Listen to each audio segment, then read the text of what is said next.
Welcome to this deep dive. Today, we are tackling something we've all faced. Mm-hmm. How do you get out of that awkward small talk? Gracefully, ideally. Oh, definitely. We found this really interesting source that looks at it with, well, a bit of humor, actually. Yeah, it's quite playful. And our mission really is to give you some, actionable ways to handle those moments, those times you're stuck and just wish you could vanish. Exactly. That feeling of nodding along, smiling while frantically scanning for an escape route. We've all been there. This material we dug into, it really breaks down the art of, well, disengagement.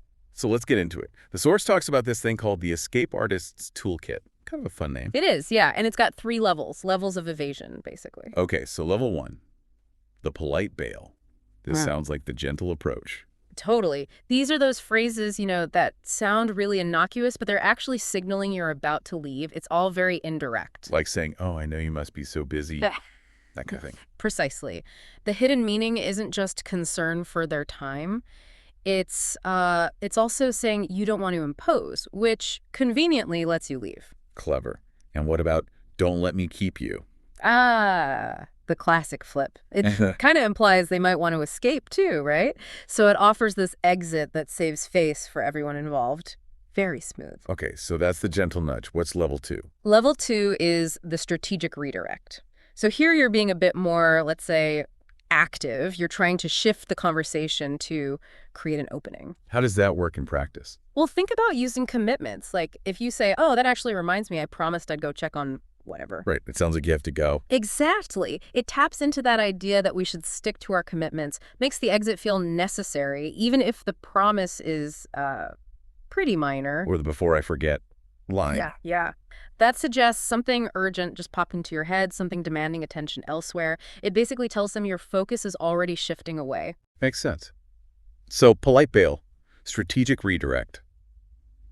What's level 3? Sounds dramatic. Level 3 is dubbed the nuclear option. Okay. Yeah, these are for when you need out, like, now. Subtlety is not the goal here. So what are we talking? Faking an emergency? Kind of, like suddenly looking over their shoulder and saying, oh, did I just see Dave over there? I need to catch him.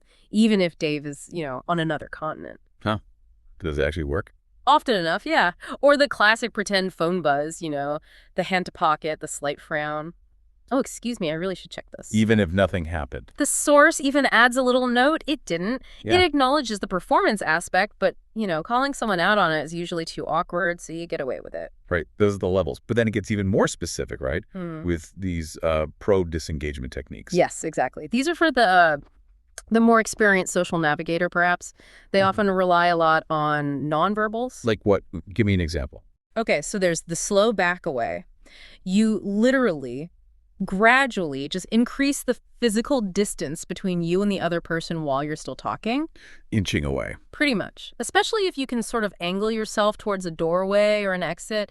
It creates this natural endpoint without you having to say, okay, gotta go. Huh. I can picture that. Then there's the beverage fake out.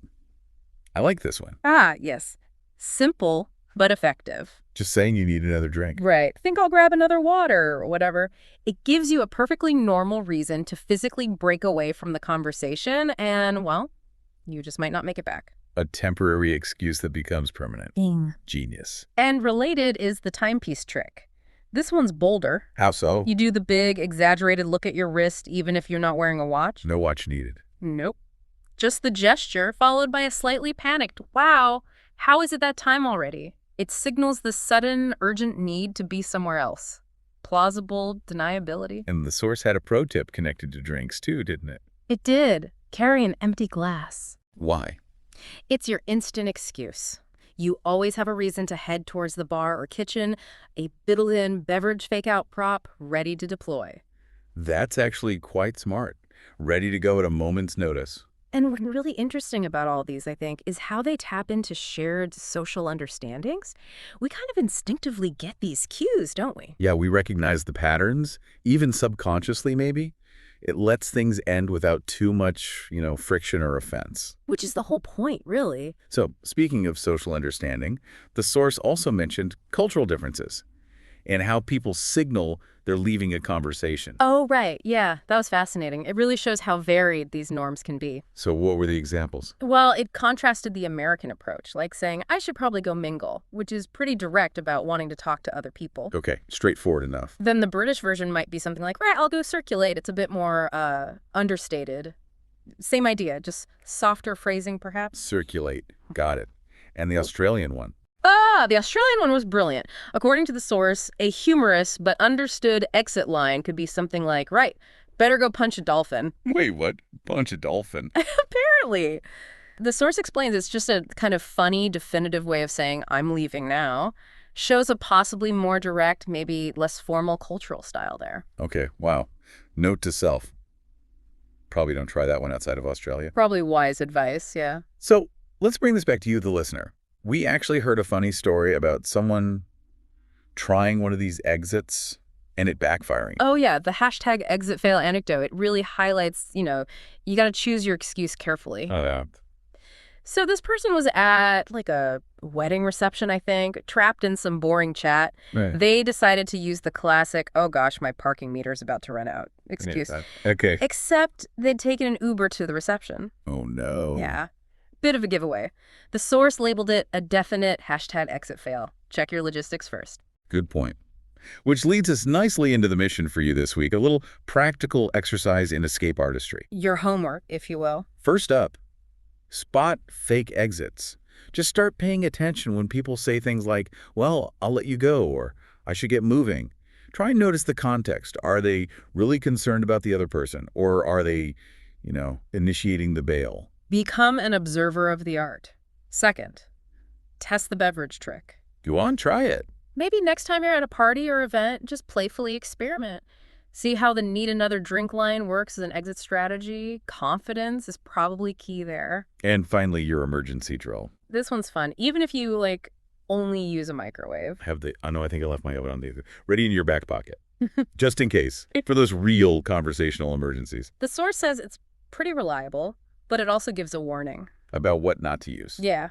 Apparently, claiming your cat just texted you a video. Especially if you don't own a cat. That's not going to fly. That lands firmly in hashtag exit fail territory, according to the source. Too specific, too weird. Good to know. Stick to the classics, maybe. Right. The whole point of these exercises is just to get you thinking about this stuff, noticing it, and maybe adding a few graceful moves to your own social toolkit. So there you have it. You should now feel a bit more armed, maybe.